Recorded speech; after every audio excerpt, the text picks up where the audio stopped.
ये आप देख सकते हैं यहाँ पर मैंने दुबई इस्लामिक बैंक की जो ऑफिशियल वेबसाइट है यहाँ पर ओपन कर लिया है और यहाँ से मैं आप लोगों को कंप्लीट इन्फॉर्मेशन देने वाला हूँ। तो जब आप इसको यहाँ पर ओपन करेंगे तो आपके सामने ये वाला ऑप्शन नजर आ रहा है गेट पर्सनल लोन। ठीक है, तो मैं इस पर यहाँ पर क्लिक कर दूंगा और यहाँ पर इनकी जो भी इन्फॉर्मेशन है लोन के बारे में वो यहाँ पर ओपन हो चुकी है।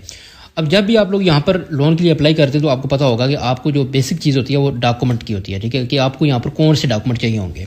तो डॉक्यूमेंट में अगर हम यहाँ पर चेक कर लेते हैं कि इनकी डॉक्यूमेंट रिक्वायरमेंट्स क्या है, और यहाँ पर ये आपके सामने एक लिस्ट ओपन हो चुकी है कि जिसमें वो आपसे ये डॉक्यूमेंट रिक्वायर कर रहे हैं। अगर आप लोगों के पास ये डॉक्यूमेंट है तो आप लोन के लिए एलिजिबल होंगे। ठीक है, डॉक्यूमेंटेशन में यहाँ पर आपके पास कॉपी ऑफ पासपोर्ट आपके पास होनी चाहिए, कॉपी ऑफ एमरेस आईडी आपके पास होनी चाहिए, सैलरी सर्टिफिकेट आपके पास होना चाहिए। ठीक है, जो भी आप किस भी कंपनी में काम कर रहे हैं वहाँ पर कंपनी का सैलरी सर्टिफिकेट आपके पास होना चाहिए। नंबर 4 के ऊपर जो यहाँ पर आपसे डॉक्यूमेंट रिक्वायर्ड है वो statement of account for minimum 3 month. अगर आप लोग DIB का कोई भी अकाउंट यूज कर रहे हैं, करंट अकाउंट चाहे यूज कर रहे हैं या सेविंग अकाउंट यूज कर रहे हैं, आपके पास 3 मंथ की बैंक स्टेटमेंट होनी चाहिए। ठीक है, और अगर आप लोग किसी दूसरे बैंक अकाउंट यूज कर रहे हैं तो फिर आप लोगों के पास 6 मंथ की बैंक स्टेटमेंट होनी चाहिए। और नीचे ही आपके सामने 5 नंबर पे copy of valid trade licence. अब ये उन लोगों के लिए यहाँ पर रिक्वायर्ड है जो लोग सेल्फ एम्प्लॉयड, अगर किसी का कोई बिजनेस वगैरह है उन लोगों के लिए ये जो है company of valid trade licence चाहिए। अगर आप लोगों के पास सैलरी सर्टिफिकेट है तो आप लोगों के पास ये डॉक्यूमेंट रिक्वायर्ड नहीं है। तो ये अगर आप लोगों के पास डॉक्यूमेंट है तो आप इजीली लोन के लिए अप्लाई कर सकते हैं। अब यहाँ पर इनकी जो सैलरी रिक्वायरमेंट है हम वो चेक कर लेते हैं कि इनकी सैलरी रिक्वायरमेंट क्या है। दुबई इस्लामिक बैंक की जो ऑफिशियल वेबसाइट है मैं उससे आप लोगों को ये बता रहा हूँ, मिनिमम सैलरी रिक्वायरमेंट 3000 दिरहम है। ठीक है, अगर आप लोगों के पास 3 मंथ का सैलरी सर्टिफिकेट है तो आप लोग इस लोन के लिए अप्लाई कर सकते हैं। लेकिन फिर भी यहाँ पर अगर इनकी कुछ अपडेट्स हैं वो कई बार चेंज हो जाती हैं। अगर आप लोग लोन के लिए अप्लाई करते हैं, मैं भी वो कहें कि आपकी रिसेंट जो हमारी अपडेट है उसमें आपकी जो मिनिमम सैलरी रिक्वायरमेंट है वो 5000 है। तो आप सिंपल ये करें कि आप जिस भी कंपनी में काम कर रहे हैं वहाँ जब भी HR से आप लोग 3000 का सैलरी सर्टिफिकेट लेंगे तो उसमें आप लोग एडिट करके 5000 भी सैलरी ले सकते हैं। तो आप इजीली यहाँ पर जो है इस तरह से भी कर सकते हैं। लेकिन यहाँ पर दुबई इस्लामिक बैंक जो मिनिमम सैलरी रिक्वायरमेंट है वो 3000 है। अगर हम लोग इसकी जो मैक्सिमम लोन जो है उसकी बात करें तो ये जो नेशनल्स हैं यहाँ के तो वो लोग यहाँ पर 40 लाख तक लोन ले सकते हैं। लेकिन जो एक्सपेक्टेड केस हैं जो लोग यहाँ पर जॉब वगैरह के लिए आए हुए हैं वो लोग यहाँ पर 20 लाख का मैक्सिमम लोन अप्लाई कर सकते हैं।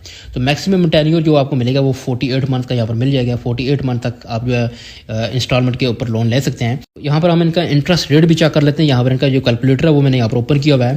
तो लेट्स से कि अगर आप लोग यहाँ पर 30,000 का लोन लेते हैं, ठीक है, तो मैं यहाँ पर 30,000 लिखूंगा और इसको 12 मंथ्स के ऊपर लेके जाऊंगा। अगर यहाँ पर हम 12 मंथ्स का टेन्योर स्टार्ट करते हैं तो यहाँ पर हम चेक कर लेते हैं कि हमें जो इंटरेस्ट रेट है वो कितना मिल रहा है आज की डेट में। तो यहाँ पर आप देख सकते हैं आपकी जो इंस्टॉलमेंट बन रही है एक मंथ की वो 2613 है। ठीक है, आपकी जो इंस्टॉलमेंट यहाँ पर आपकी बन रही है वो 2613 दिरहम है। ठीक है, तो ये आपकी फर्स्ट मंथ की इंस्टॉलमेंट बनेगी। तो आप इसको 12 कैलकुलेट करेंगे तो मे भी आपका 1300 से 1500 दिरहम तक का यहाँ पर आप जो एक्स्ट्रा जो है वो पे करना होगा। इस तरह से जो इनकी प्रोसेसिंग फीस है वो भी यहाँ पर इंक्लूड की जाती है, जिस 500 दिरहम तक इनकी प्रोसेसिंग फीस होती है। ये डिपेंड करता है कि आपकी एलिजिबिलिटी क्राइटेरिया कितना है, आपकी क्रेडिट हिस्ट्री को भी चेक किया जाता है, उसके ऊपर होता है। फिर उसी हिसाब से आपका यहाँ पर इंटरेस्ट रेट जो वो मिल जाता है।